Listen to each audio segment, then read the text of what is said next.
বাঙালির পাতে যে পদগুলি যুগ যুগ ধরে স্থান পেয়েছে সেগুলির পিছনে লুকিয়ে আছে কত শত গল্প। কখনো ভাতের সাথে মায়ের হাতের তৈরি এই রেসিপি, কখনো দিদার গল্পে মিশে থাকা তার শৈশবের স্মৃতি। এমনই অনেক নস্টালজিয়া, ভালোবাসা রয়েছে এই পদটিকে ঘিরে। যে পদ ছাড়া বাঙালির দুপুর অসম্পূর্ণ, সেটাই আজ আমরা রান্না করতে চলেছি, আলু পোস্ত। বাঙালির হৃদয়ের রান্না। চলুন আর দেরি না করে শুরু করা যাক বাঙালির একান্ত আপন আলু পোস্ত। নমস্কার, আমি রুম্পা। রান্নাঘরের স্বাদ কাহনের নতুন একটি পর্বে সবাইকে স্বাগত। আলু পোস্ত বানানোর জন্য আমি 4টি বড় মাপের আলু নিয়ে নিয়েছি। আলুগুলোর খোসা আমি সমস্তটা ছাড়িয়ে নিয়েছি। এবার আমি আলুগুলোর মধ্যে জল দিয়ে খুব ভালোভাবে আলুগুলোকে কচলিয়ে কচলিয়ে ধুয়ে নেব, যাতে আলুগুলোর মধ্যে কোনো নোংরা না থাকে। তারপর আমি একটা ছুরির সাহায্যে আলুগুলোকে ছোট ছোট টুকরো করে কেটে নেব। প্রথমে একটি আলুকে মাঝখান থেকে টুকরো করে কেটে নেব, তারপর এক একটি অর্ধেক টুকরোকেও সমান মাপ করে আমি টুকরো টুকরো করে কেটে নেব। আপনারা চাইলে বটির সাহায্যেও আলুগুলোকে কেটে নিতে পারেন।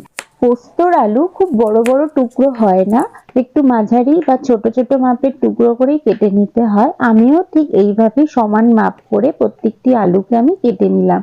আমি প্রত্যেকটি আলুকে সমান মাপের টুকরো করে করে কেটে নিয়েছি। এবার একটি পাত্রের মধ্যে জল নিয়ে আমি আলুর টুকরোগুলোকে জলের মধ্যে দিয়ে দেব। তারপর খুব ভালোভাবে কচলিয়ে কচলিয়ে আলুটাকে আমি ধুয়ে নেব।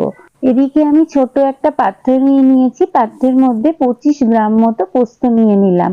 আমি এবার পাত্রের মধ্যে জল দিয়ে পোস্তটাকে 10 মিনিটের জন্য ভিজিয়ে রেখে দেব। পোস্ত ভিজিয়ে রাখলে পোস্তটা নরম হয়ে যায় এবং বাটতেও খুব সুবিধা হয়। এদিকে ওভেনে একটা কড়াই বসিয়ে নিয়েছি। কড়াইটা একটু গরম হলে সামান্য একটু সর্ষের তেল আমি দিয়ে দেব। তারপর তেলটাও খুব ভালোভাবে গরম হলে 1 চামচ কালো জিরে এবং একটা শুকনো লঙ্কা ফোড়ন দিয়ে খুব ভালোভাবে এদিক ওদিক করে নাড়িয়ে নেব এবং ফোড়ন থেকে যখন একটা সুন্দর গন্ধ বেরোবে তখন কেটে রাখা আলুগুলোকে তেলের মধ্যে দিয়ে কিছুক্ষণ সময় ধরে এদিক ওদিক করে নাড়িয়ে আলুগুলোকে আমি ভাজতে থাকবো। এখন আমি আলুর মধ্যে দিয়ে দেব স্বাদ মতো নুন ও সামান্য একটুখানি হলুদ। আপনারা চাইলে হলুদ নাও দিতে পারেন, কিন্তু আমার যেটা মনে হয় তরকারিটা একটু হালকা হলুদ রং হলে দেখতে বেশ ভালো লাগে। আমি আলুটা খুব বেশি কড়া করে ভাজবো না, একটু হালকা সোনালী রং ধরা অবধি আমি অপেক্ষা করব। এই সময় আমি একটি মিক্সিং জারের মধ্যে ভিজিয়ে রাখা পোস্তটাকে নিয়ে নিয়েছি এবং নিয়েছি 2টি কাঁচা লঙ্কা। এবার এটিকে আমি খুব ভালোভাবে মিহি করে পেস্ট করে নেব। এদিকে আলুগুলো একটু হালকা সোনালী রং ধরে গেছে।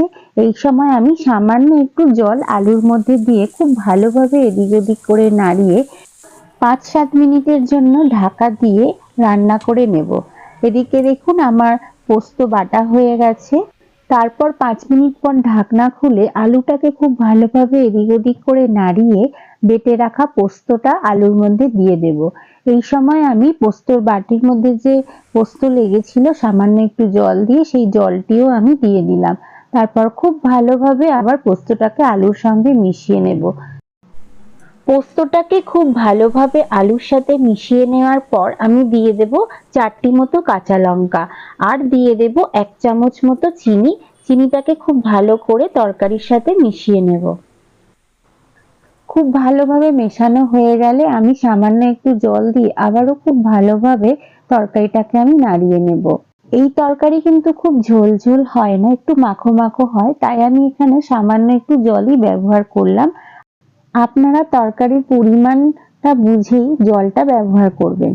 আমাদের আলু পোস্ত একদম রেডি। আমি গ্যাসের ফ্লেমটাকে বন্ধ করে দিয়ে এবার সামান্য একটু সর্ষের তেল তরকারির ওপর থেকে ছড়িয়ে দিয়ে 5 মিনিটের জন্য ঢাকা দিয়ে রেখে দিয়েছিলাম। দেখুন আমাদের আলু পোস্ত একদম রেডি হয়ে গেছে। এবার একটি পাত্রের মধ্যে আমি এটাকে তুলে নিলাম। এটি একটি ঐতিহ্যবাহী রেসিপি। এটি গরম গরম ভাত, রুটি কিংবা পরোটা যেকোনো কিছুর সাথে খেতে কিন্তু অসাধারণ লাগে। তাহলে আর দেরি কিসের? আমার এই রেসিপিটি ফলো করে যেকোনো সময় যেকোনো দিনই বানিয়ে ফেলুন এবং গরম গরম ভাতের সঙ্গে পরিবেশন করুন আলু পোস্ত। আর এই আলু পোস্তে কিন্তু সবশেষে সামান্য একটু সর্ষের তেল দিতে কিন্তু ভুলবেন না। আমার আজকের রেসিপিটি কেমন লাগলো, ভালো লাগলে অবশ্যই আমাকে একটা কমেন্ট করে জানাবেন। সেই সঙ্গে লাইক, শেয়ার এবং আমার চ্যানেলে নতুন বন্ধু হয়ে থাকলে সাবস্ক্রাইব করার অনুরোধ রইল। সবাই খুব ভালো থাকবেন, সুস্থ থাকবেন এবং কাছের মানুষকেও ভালো রাখার চেষ্টা করবেন। আবার খুব তাড়াতাড়ি ফিরে আসছি নতুন কোনো রেসিপি নিয়ে। ততক্ষণের জন্য সঙ্গে থাকুন এবং সঙ্গে রাখুন রান্নাঘরের স্বাদ কাহন।